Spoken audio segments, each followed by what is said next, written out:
Shana Tova. Welcome, everyone here and out there.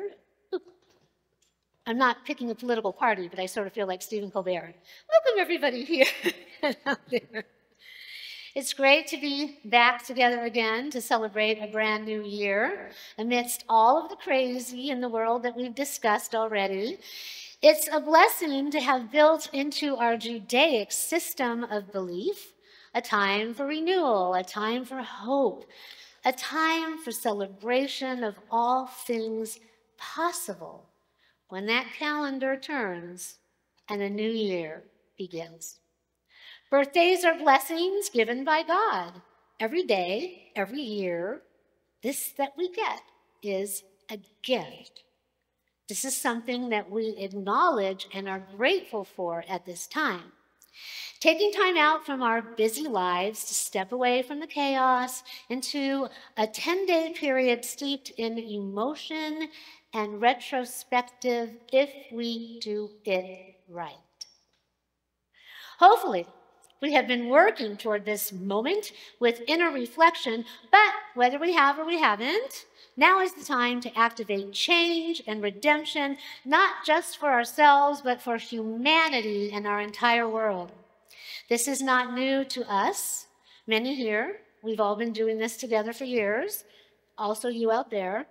And yet each progressive year since the pandemic, it has seen that it has gotten increasingly worse rather than better. Does any of you feel like that? There are moments, though, of magic if we look for them amidst the madness. And yet, there is a certain madness that is unmistakably growing and taking hold of our global humanity. It's like the rules of ordered civilization and societal norms have just flown out the window. Chaos has walked through the door. It's like an uninvited guest that we were not prepared for.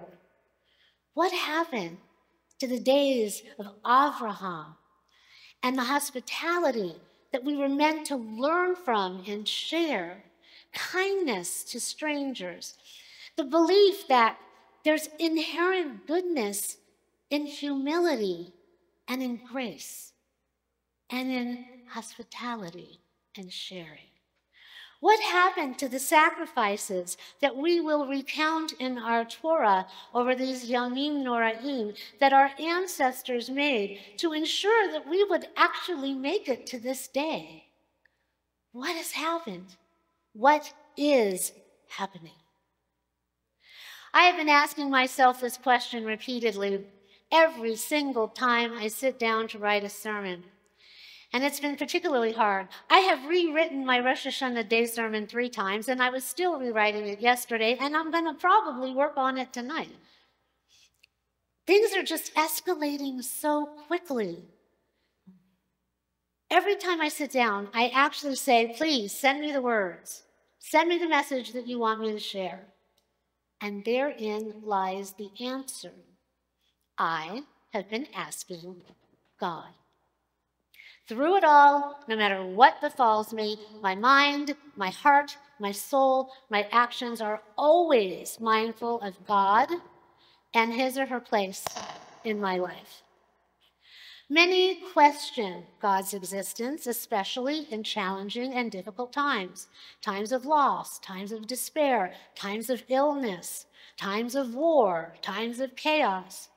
But that is exactly when we need God the most. That is precisely when we need to dig deep and find God and go outside of ourselves and find God. When belief or faith comes into play in many different ways that can actually make a difference, that's what we have to call upon. If only in the hope that we actually will go on. Celebrate another day, celebrate another birthday, and not just survive, but thrive. Without some kind of faith, we are lost ships at sea, navigating turbulent waters without a compass, with our masts breaking while we are sailing into a treacherous wind. Not the Ruach Elohim of what we just sang, but a treacherous wind that threatens to destroy us and take us down. We pronounced words from the Birkat Kohani, the priestly benediction. May God bless you and keep you. May God's countenance shine upon you and be with you always, and may God grant you peace. We pray for peace all the time. So where is it? You know, we could get upset. We could get angry. We might even scream and say, okay, where is God? Well, that is what we're going to explore on these Yamim Noraim. That is why I say you have to see all or listen to all 4 sermons. I urge you to come to all the 4 services. It's always a little bit easier when they cover Shabbat, which is Kol Nidre and Yom Kippur. But each and every one of you are here tonight. Those of you watching online now or later on, you're all ahead of the game. We are all ahead of the game. You have the home court advantage in the process of teshuvah and cheshbon hanefesh, the repentance and accounting of our souls, the midot, our character. We must take stock of ourselves, our lives, and our world. And you guys, we all know this. But what is a birthday after all but a chance to come together with friends, with family, to celebrate the gift of another year? And we are so lucky to celebrate this, not only for ourselves, but our community of Emet and our world. But absolutely none of it means anything if we don't start doing things differently. And that is our Temple Emet mission statement. We do things differently. So we got to keep doing that. And sometimes when you get safe, comfortable, you get complacent, and it gets scary to do things differently in our own lives. Shake it up a little bit. If you normally go right, go left. You know, just shake it up. If you normally, go when you wash yourself in the shower, go from top to bottom, go from the middle up, go from the middle down, go from the bottom up. Shake it up. Get out of the comfort zone so that we can create something new. It is the only way we're going to get something different. My own son said to me, Mom, do you not realize that the definition of insanity is doing the same thing over and over again? Oh my gosh. Yes, I realize that. Okay, do we all realize that? We have to do it differently. Our world depends on it. And many in our world pursue the same paths that turn all of us away from peace and toward the propagation of perpetual problems as cultures and customs collide and all sense of humanity is cast aside. Where is God in all of this? Where is God? On the sidelines, like a parent, just as confused, just as lost, bemoaning our choices and the free will that he or she gave us. Our free will to make a mess and destroy any chance for goodness and the promise of blessing that was made to us. We are the problem, not God. Children, especially, they kind of always want to have somebody else to blame. Any of you experience this? And at times, it's the parents. We plead to Avinu Malkeinu, our ultimate parent, to guide us. But that at times can be devoid of meaning if we don't actually believe. We read in our Machzor that we want our prayers to be filled with intention, kavanah, and purpose, not hollow, empty things that we're just saying in rote. It cannot be mindless. It has to be based in intention. And yet, at the same time, the mere action promotes and manifests reality. We don't have to believe 100% right at this very minute. Ultimately, that would be nice, but that is actually the ever-present goal. But everyone's on a different page. We do have to, though, be engaged in the process. And that is the difference between belief and faith. If we don't completely believe, especially with what's going on in the world, then as we go through these days, these Yamim Noraim, these 10 days, let us ponder upon what the sermons are actually going to do to lead us forward. The necessity to search for. Tonight we are searching. Tomorrow we will find. Kol Nidre, we will lift up our hands and reach. And then Yom Kippur, we will activate God in our lives, not just for ourselves, but for everyone. In past moments of my life, I was in sales.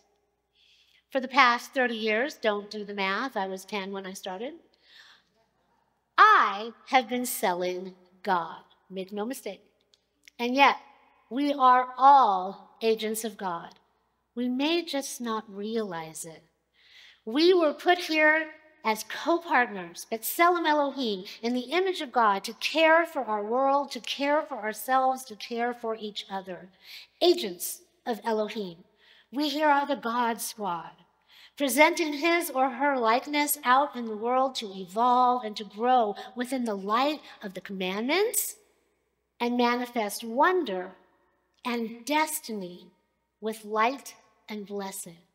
But instead, as a global humanity, many are doing exactly the opposite in the name of whatever faction believes is peace and the propagation of divine will. And yet it looks more like humanity imploding upon itself, creating a chaos that can destroy rather than build. We have to be careful because it's written. We have been eradicated before, and it can happen again. History repeats itself. So if we want any hope of peace, once again, we have to do it differently. We celebrate the birth of our world that God called very, very good, only to destroy it by every means possible.